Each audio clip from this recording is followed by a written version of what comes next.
예, 반갑습니다. 오늘은 우리 이제 6월 26일 금요일 본문인데요. 고린도전서 15장 20절부터 34절까지 말씀, 첫 열매가 바꾸는 모든 것, 첫 열매가 바꾸는 모든 것이라는 제목으로 말씀 나누도록 하겠습니다.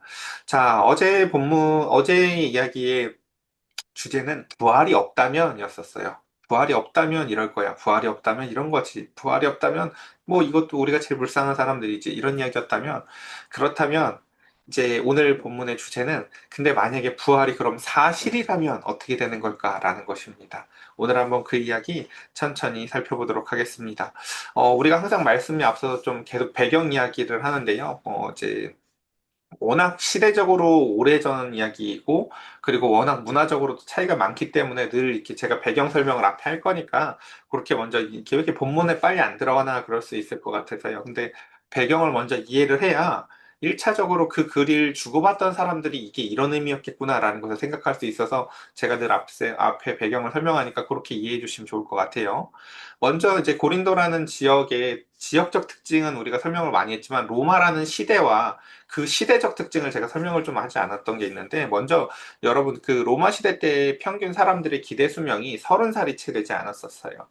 그러니까 로마라는 그 나라가요. 그러니까 죽음이 얼마나 일상화되어 있는지를 생각해 볼 수 있죠. 영아 사망률이요. 굉장히 높았었고, 매일 볼 수 있었던 장례 행렬과 공개 처형이 늘 일상이었었으며, 매일 죽어나가는 사람들이 죽어나가는 검투 경기를 보면서 사람들이 도리어 즐거워했었던 곳이 바로 로마라는 것을 기억해 보시면 좋을 것 같습니다.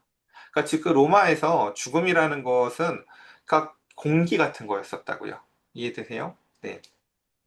그런 로마라는 그 시대, 이제 로마 시대를 좀 이해해 보시면서, 근데 그 가운데서 고린도라는 이제 도시 안에서는 보면은 이제 고린도 교회 안에는 이런 두 가지 목소리들이 있었는데, 부활을 믿는다라고 성도들이 고백을 해요. 난 부활 믿어. 근데 동시에 죽은 자의 부활은 없다라고 말하는 사람들이 동시에 있었다는 거죠. 그래, 예수님이 부활하신 건 나 믿는다니까. 근데 우리가 그렇게 되는 건 아니지. 라는 사람들이 있었다는 거죠. 왜요? 이건 이제 근데 이 문제에 대해서 바울은 얘네들이 잘못 알고 있는 거야, 제대로 알고 있는 거야, 라는 이런 신학적인 지식의 차원의 문제가 아니라고 바울은 봤었어요. 이걸 왜냐면 이거는 삶 전체를 그래서 어디다 걸 건가라는 것을 결정하는 문제이기 때문이죠. 과연 이 사람들은 왜 이런 지식적 오류를 갖게 되었을까? 바울은 이제 그들의 지식적 오류의 제일 근원에 무엇이 있다고 봤냐면요. 세속적인 욕망이 끊어지지 않고 세속적인 욕망에 옷만 갈아입힌 문제다라고 봅니다. 그래서 그들은 몸의 부활 같은 게 필요하지 않은 이미 완성된 영성이라는 착각을 갖고 신앙생활에 나아갔던 것이죠. 오늘 이제 그 이야기에 이어서 본문 한번 천천히 보도록 하겠습니다. 자, 20절. 우리가 글에 만약에 무게가 있다면 전 그 고린도전서 전체에서 제일 중요한 무게가 바로 20절에 있다고 봐요. 그러나 이제 뭐가 그러나 이제예요? 여태까지 죽은 자의 부활이 없다면 이라는 수많은 가정을 뒀지만 그러나 이제 자, 역사적 변곡점을 여기다 두는 거죠. 마치 자동차 운전하는 그 표지판으로 따지자면 여기가 유턴하는 곳이에요. 내가 지금까지는 죽음이 없다라는 가정의 길을 달려가면서 수많은 예를 들어줬지만, 자, 이제 유턴하면서, 자, 그러나 이제 부활이 있다면 너희들 어떻게 되는지 한번 볼래? 라고 얘기를 하며, 그리스도께서 죽은 자 가운데서 살아나셨지. 그 부활을 너희들이 믿는다며. 근데 그렇다면, 그분의 그 부활은 무슨 의미를 갖는 것인지 아니? 잠자는 자들의 첫 번째 열매가 되신 거야. 라고 얘기하십니다. 뭐라고요? 잠자는 자들의 첫 번째 열매가 되었다라는 것입니다. 저희 집에도 아침에 보면 이렇게 지선이랑 시온이랑 평안이가 자요. 자고 있다가 아침에 제일 먼저 뭐 누가 일어나겠죠? 그쵸? 첫 번째 일어난 사람을 보면서, 예, 당연히 좀 있으면 뭐가 일어날 거라는 걸 알아요? 두 번째, 세 번째 일어날 녀석이 생길 거라는 걸 다 알아요. 첫 번째 일어나는 사람 우리가 뭐라고 얘기를 해요? 제일 먼저 깬 사람이라고 얘기를 하지. 내가 첫 번째 사람 깬 거는 믿는데 두 번째, 세 번째 사람이 깰 걸 안 믿어라고 말하지 않는다고요. 그것처럼 그리스도의 부활은요, 제일 먼저 깨어나신 첫 번째 열매다라는 것입니다. 우리도 저렇게 깰 거야 라고 바울은요, 그렇게 생생하게 자신의 삶을 투영하여 보았습니다. 그러면 첫 번째, 근데 그 예수님의 첫 부활을 뭐라고 바울은 얘기했냐면 이걸 첫 열매다. 헬라어로 아파르케라고 하는데요. 요 헬라어는요, 어, 굉장히 중요해서 좀 요 헬라어를 좀 설명을 해보고 넘어가 볼게요. 이게 구약의 용어인데 사실은 이게 레위기에서 보면 맥추절이라는 절기가 있어요. 그러니까 맥추절이 뭐냐면 제일 첫 번째 열매를 드디어 이제 수확을 했어요. 그럼 이걸 흔들어서 하나님 앞에 드려요. 이게 무슨 의미를 갖냐면은 이제 첫 번째 거 수확했지만 이 모든 뒤에 있는 그 첫 단을 흔들어 드리면서 이 나머지 모든 것들을 하나님께서 온전하게 수확하게 하실 거라는 것을 믿어요. 라는 그 나머지 전부를 담보하는 첫 번째 의미를 가져요. 이거 이해되세요? 그렇죠? 예.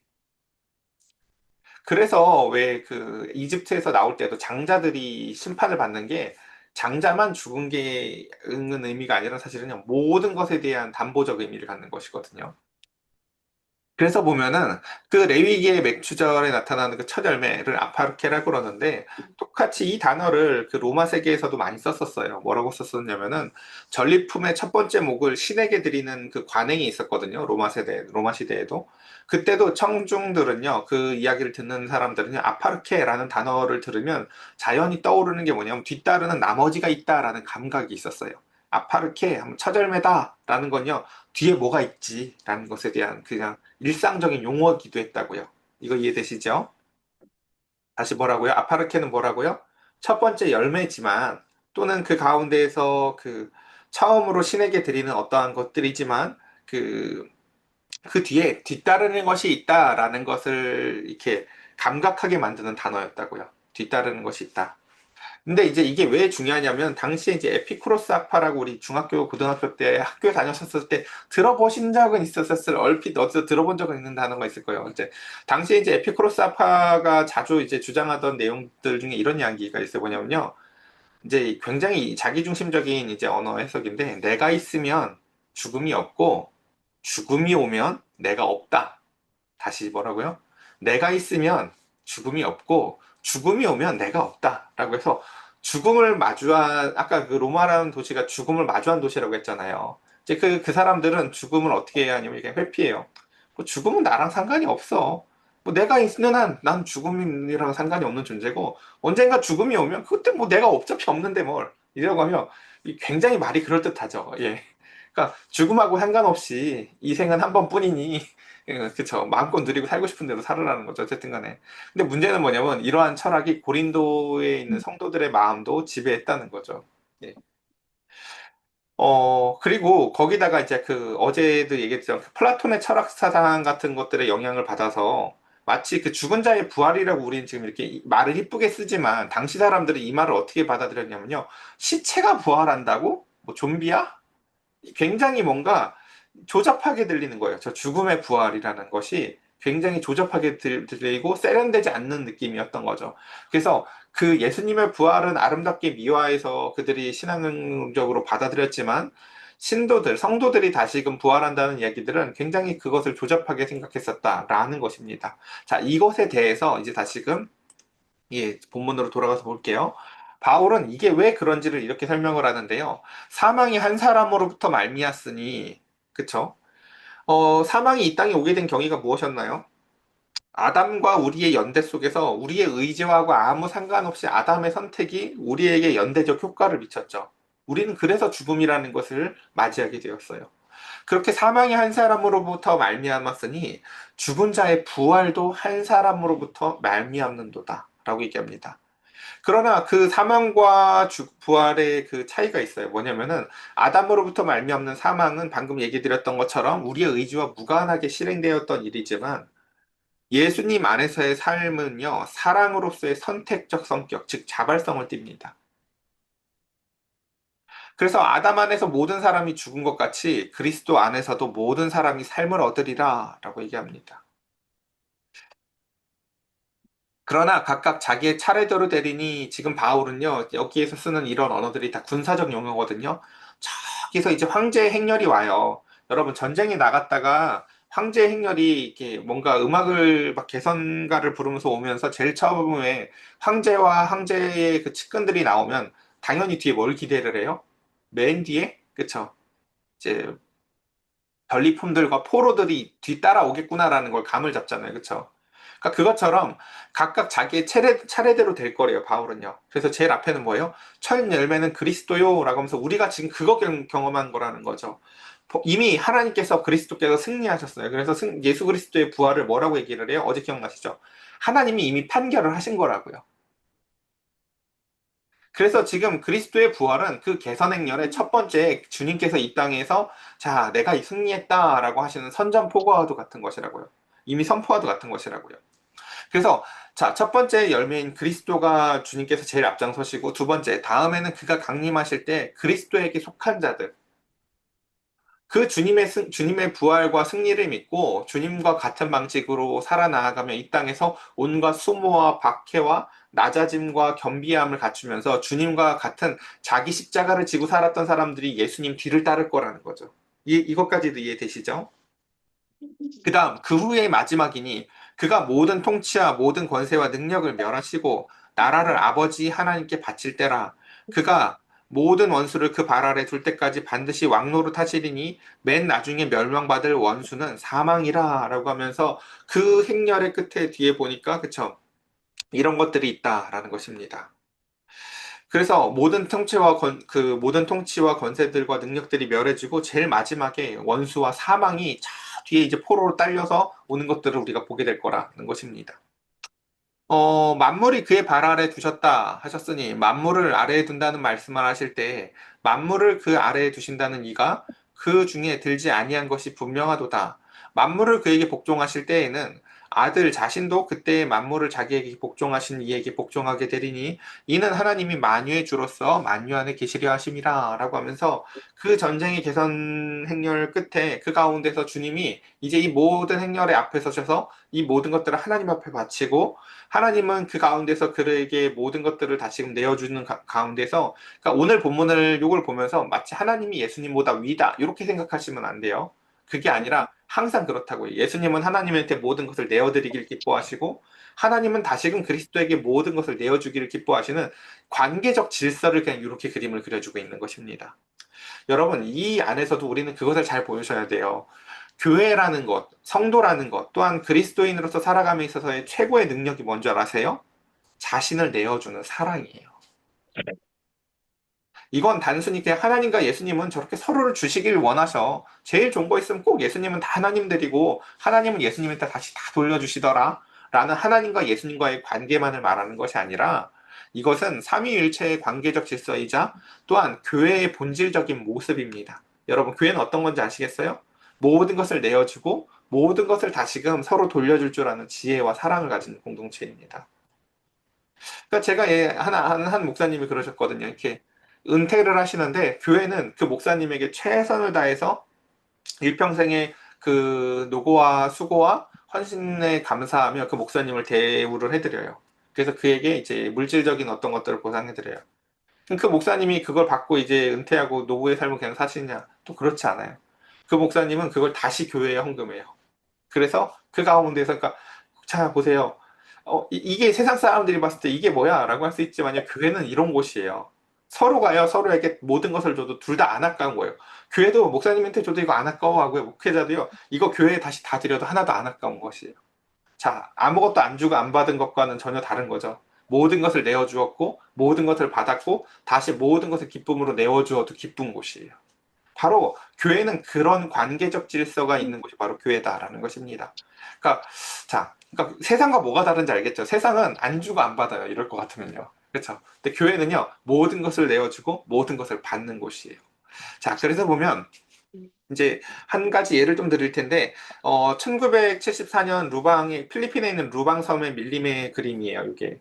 그러니까 그때 이제 한 가지 이제 유명한 사건이 하나 있었는데, 그게 뭐냐면은, 일본군 장교 히로 오나다라는 사람이 이제 1944년 말에 이제 필리핀의 루방섬에 파견이 되고 나서 바로 그 1년 뒤에 이제 그쵸 그 2차 세계대전이 막을 내리면서 전쟁이 끝났어요. 근데 문제는 뭐냐면 이 사람이 전쟁이 끝났다는 걸 믿지 않아요. 그래서 그 사람한테 이제 일본이 항복을 하잖아요. 그렇죠? 근데 전단으로 확성기로 가족의 편지까지 모두 적어서 전쟁이 끝났다는 것을 그 사람한테 알리는데 이 사람이 이걸 다 어떻게 받아들이냐면은 적이 행하는 심리전이라고 받아들이고 전쟁이 끝났다는 소식을 받아들이지를 않아요, 이 사람이. 그래서 1974년에 일본에서 찾아온 전 지휘관인 요시미 아니고치가 직접 그 사람에게 찾아가서 임무를 해제한다라고 명령을 내리자 그때서야 비로소 이 사람이 총을 내려놓고 이 사람은 29년 6개월 동안 혼자 그냥 전쟁을 해요. 뭐 때문에요? 잘못된 지식 때문에. 이미 전쟁은 옛날에 끝났는데 아까 이 그림이 뭐냐면요. 이 사람이 숨어 지내던 곳이에요. 이곳에서요. 있지도 않은 전쟁을 혼자서 29년 동안 해요. 그러니까 우리가 만약에 이제 어제 본문으로 따지자면 만약에 부활이 없다면 이 사람 같은 거예요. 우리가 만약에 부활이 없다면 있지도 않은 전쟁을 혼자 하고 있는 거죠. 시키지도 않은 전쟁을. 근데 만약에 부활이 있다면 어떤 걸까요? 요 얘기 하나 하고 이 이야기를 좀 더 이어서 해볼게요. 형제들아, 내가 그리스도 예수 우리 주 안에서 가진 바 너희에 대한 나의 자랑을 두고 단언하노니 나는 날마다 죽노라. 내가 사람의 방법으로 에베소에서 맹수와 더불어 싸웠다면 내게 무슨 유익이 있으리요? 죽은 자가 다시 살아나지 못한다면 내일 죽을 터이니 먹고 마시자 하리라 라고 얘기합니다.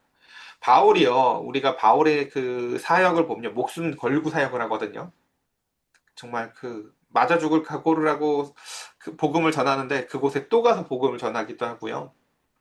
근데 바울은 자신의 그와 같은 사역의 태도를 나는 날마다 죽는다라고 얘기를 해요. 왜 이렇게 행동을 할까요? 한 가지만 더 예를 한번 천천히 들어볼게요. 여러분, 제가 이제 그 병원에 있는 두 사람을 한번 그려봤어요. 자, 두 환자가 같은 날 같은 병원이고 둘 다 말기암 진단을 받았다고 쳐봅시다. 이제 좀 있으면 선생님 몇 달 안 남았어요 라고 둘 다 똑같은 진단을 받았다고 쳐봅시다. 근데 두 사람이 각각 지식이 달라요. 한 사람은 이런 생각을 하는 거죠. 아유, 두 달밖에 안 남았는데 죽기 전에 빨리 먹을 거 다 먹고 돈도 빨리 다 써보고 죽을 걸. 아유, 그거 안 썼네라고. 한 사람은 죽음이 끝이라고 생각을 하니까 그런 생각을 할 수밖에 없는 거죠. 근데 다른 한 사람은 죽음은 끝이 아니라는 지식이 있다고 생각을 해보세요. 죽음은 끝이 아니기 때문에 내 남은 날을 가장 의미 있게 살아야겠구나라는 것이죠. 여러분, 바른 지식이 단순히 지식으로 끝나지 않고 삶을 얼마나 다른 방향으로 이끌어가는지 아시겠어요? 첫 번째 그 잘못된 지식을 갖고 있는 사람은요. 그래서 죽을 때 삶의 밑바닥이 다 보여요. 야, 됐어. 죽으면 끝이야. 니들이 무슨 소용이 있어. 내 돈이야. 건들지 마. 막 이렇게 하겠죠. 근데 두 번째 사람은 그의 죽음을 통해서 사람들이 죽음이 뭔지를 이해하게 되어요. 아, 정말 천국이 있구나. 정말 부활이 있구나.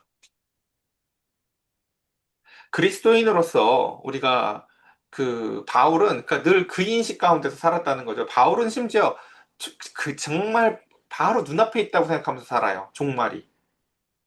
그래서 그 가운데 다시 본문의 이야기를 보면요. 그래서 바울은 뭐라고 해요? 형제들아 내가 그리스도 예수 주 안에서 가진 바 너희에게 대한 나의 자랑을 두고 단언하노니 바울이 자랑하는 게 잘 없어요. 복음 빼고는요. 근데 바울이 유일하게 자랑하는 게 뭐라고요? 나는 날마다 죽는다.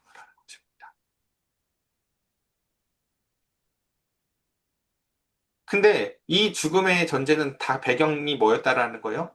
다시 그 첫 열매, 예수님이라는 첫 열매가 부활의 첫 열매가 됐었을 때 자기가 그 뒤에 이어서 두 번째, 세 번째 열매로서 자신도 똑같이 살아날 것에 대한 믿음 때문이었다라는 거예요.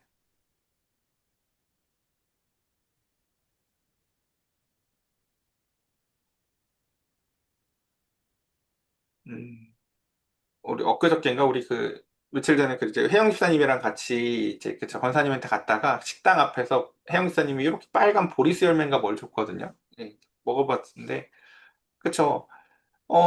그 나무를 누군가가 심은 사람이 있을 거고, 그 나무를 통해서, 그 열매를 통해서 뭘 계획한 사람이 있을지 모르겠어요. 그쵸? 열매가 처음 나왔어요. 예. 이 사람이, 아, 이건 나온 건 알겠지만, 이제 더는 안 나올 거야, 라고 생각을 할 수 있을까요? 첫 열매가 나왔으니, 다 열릴 거야, 라고 믿겠죠? 바울은요, 예수님의 부활을 그렇게 받아들였어요.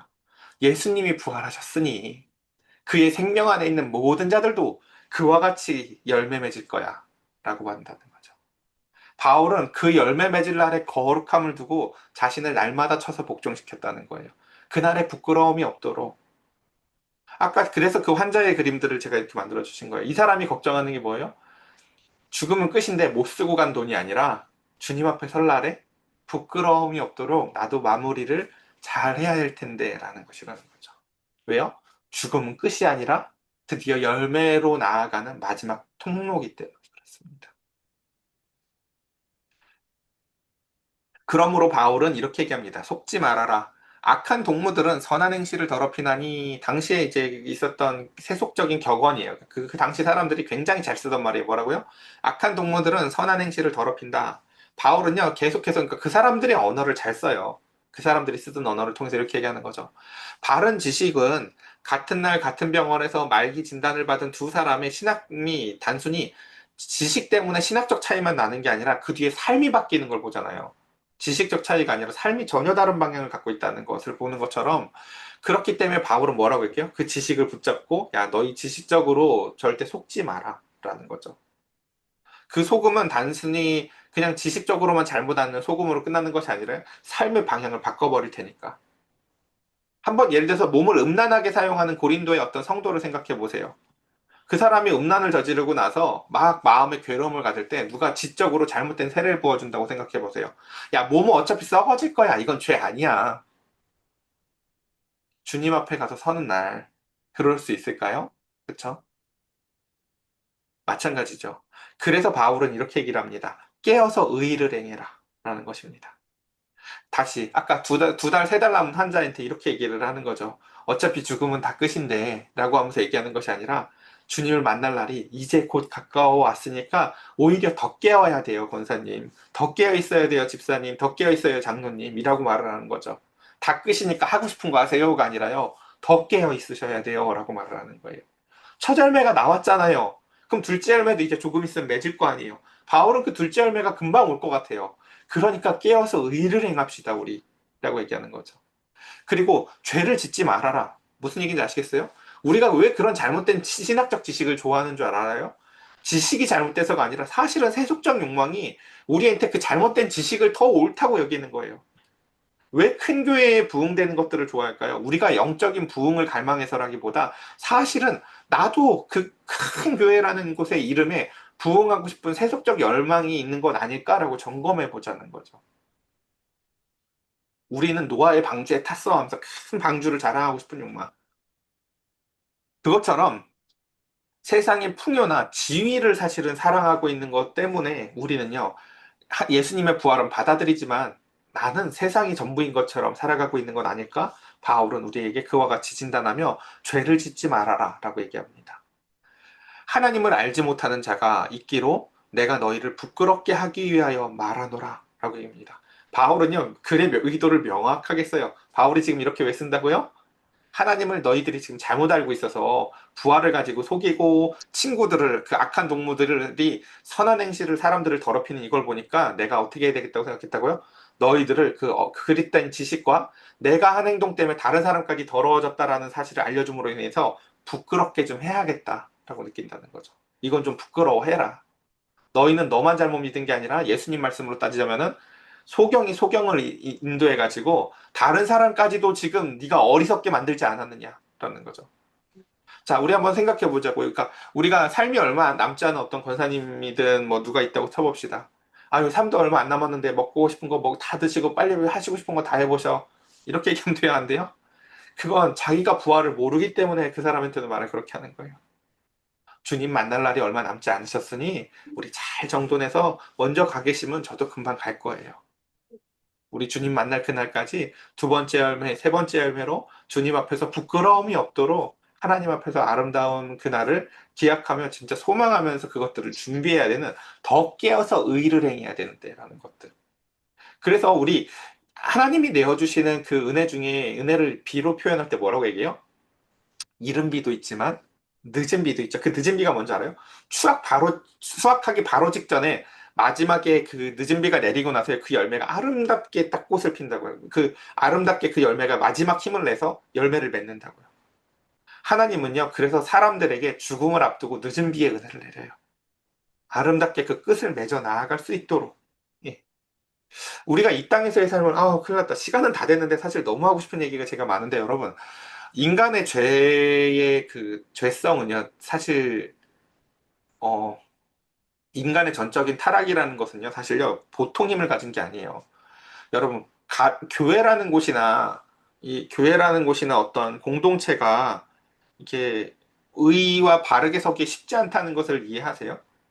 그러니까 바라 보이지만 사실은요, 바르지 않아요. 교회들이나 이렇게 나라 같은 게 바로 가는 게 정말 힘들어요. 우리 보세요. 정권이 바뀌고 나서 나라가 바로 갈 줄 알았는데 생각보다 지지 기반도 흔들리고 서로 바르다고 생각을 해도 또 사람들끼리 싸우기도 하고 갈리면서 얼마나 쉽지 않은지 나라가 바로 가는 거 쉽지 않다는 걸 경험할 거예요. 그러니까, 그리고 교회가 그렇게 쓰는 것도 쉽지 않다는 거 금방 이해될 텐데, 그걸 제일 신랄하게 이해하는 곳이 사실은 가정이거든요. 가정에서 보면요, 진짜 죄가 얼마나 센 힘을 갖고 있는지를 실질적으로 느껴요. 엄마가 자녀 위해서 최선을 다해서 기도해봐도요, 자녀 금방 변화되지 않아요. 죄가 얼마나 강력한 힘을 갖고 있는지 사실은 우리가 그렇게 전적인 타락의 힘을 느끼는데, 그러니까 그 싸움이 쉽지 않다는 것을 이해하셔야 돼요. 그리고 그 가운데에서 우리는 그 깨어서 의를 행하고 죄를 짓지 아니하는 그 세속적 욕망으로부터 벗어나서 바르게 살아나가는 그 싸움을, 그 선한 싸움을 우리는 이어가야 합니다. 바울도 할 수 있는 게 그래서 내가 날마다 죽음 앞에서 살아나가는 것이었습니다. 그 이야기들, 예, 이제 시간이 많이 지나서 천천히 정리를 해보겠습니다.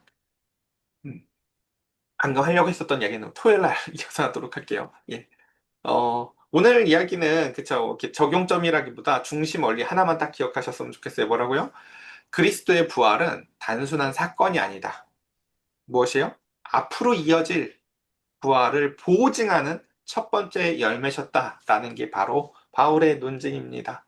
우리도 저도 참 우리 필세이사님 얼굴 보니까 생각이 나는데 저희 우리 혜영사님 오시기 전에 동선동이라고 저 밑에 아주 지하 교회에서 고추나무를 하나 기른 적이 있었거든요. 지하에 빛도 안 들어오는 곳에서 고추나무를 기르는데 고추가 다 합쳐도 10개도 안 났을 거예요. 10개가 뭐예요? 5개나 났나 모르겠어요. 근데 그 고추가요. 제 새끼손가락 반만한 게 그리고 그걸 몇 년을 그냥 놔뒀더니요. 1년에 한 번, 1년이나 2년에 한 번씩 새끼손가락 반만한 게 조그맣게 나왔었거든요. 그걸 국에도 넣었어요. 어쨌든 간에요. 예, 필세사님 기억나시는지 모르겠어요. 그때 그걸 보고도 제가 그렇게 얘기했거든요. 아, 이게 첫 열매, 뭐 이렇게 이런 표현들을 했었는데, 그렇게 첫 열매가 되면 안 되겠죠. 그렇게 아무것도 안 나면 안 되겠죠. 그러니까, 어쨌든 그걸 보니까 그때도 이 생각이 났었거든요. 예수님이 첫 열매신데, 그 뒤에 모든 것들이 날 거라는 걸 보증하는 건데, 그때 그 고추나무는요, 그 뒤에 열매가 되게 안 나왔거든요. 거기가 지하고 뭐 빛도 안 받고 그러니까요. 그것처럼 사실 우리가 그 부활을 믿기 어려운 건 그 뒤인 것 같아요. 예수님을 첫 열매라고 하고는 그 뒤에 예수님처럼 살아가는 사람들이 잘 보이지 않으니까 그걸로 수학이 끝난 것처럼 보이는 거죠. 예수님만 부활했지, 그 뒤로는. 자, 우리에겐 그와 같은 책임이 있습니다. 부활이 사실이라는 것. 우리가 두 번째, 세 번째 열매가 될 거라는 것들을 나타내는 삶을 살아나가는 저와 여러분들 되시기를 간절히 축복합니다. 우리 이 시간 함께 같이 기도합시다.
제가 기도드리겠습니다.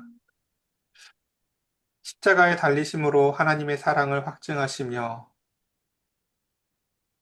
그 무덤 속에서 이제 하나님은 그리스도의 죽음을 의롭다 판결하시며 그를 다시금 살리심으로 말미암아 모든 주를 믿는 자들의 첫 번째 열매로 삼으셨습니다. 그 후에 수많은 순교자들이 카타콤으로부터 수많은 십자가에서 불타 죽으면서도 그 부활을 눈앞에 목도하며 주 앞에서 그 부활의 첫 열매 되신 주님을 증거하다가 죽어갔습니다. 우리는 이름도 잘 알지 못하는 수많은 선교사들이 이 나라에 성경책 하나를 번역해서 들고 오다가 죽음을 당하기도 하였고, 어린아이들이, 그리고 수많은 아녀자들이 그 말씀에 목숨을 걸고 살아가다가 죽음을 맞이하였습니다. 그러나 오늘날 많은 성도들은 자신에게 그렇게 귀하게 전해진 성경책을 상고하고 깊이 묵상하는 데 게으르며 주님의 말씀의 소중성도 잃어버린 것과 같습니다. 교회는 많아졌지만 부활을 증거하는 열매가 잘 보이지 않는 시대에 살고 있습니다. 마치 죽음은 모든 것이 끝인 것처럼 이 땅에서 모든 것을 다 누리고자 하는 것 같습니다. 주님, 우리 사랑하는 성도들, 첫 열매 되시는 주님의 은혜 가운데 주를 만날 날을 더 깊이 묵상하며 준비하게 하시고 아름다움으로 끝까지 그 열매가 하나님 앞에 나아가는 돌계단들처럼 우리의 삶 한 사람 한 사람의 삶이 주님의 부활을 증거하는 삶 살 수 있도록 성령님 은혜를 더하여 주시옵소서. 우리 주 예수 그리스도의 이름으로 기도드렸사옵나이다. 아멘.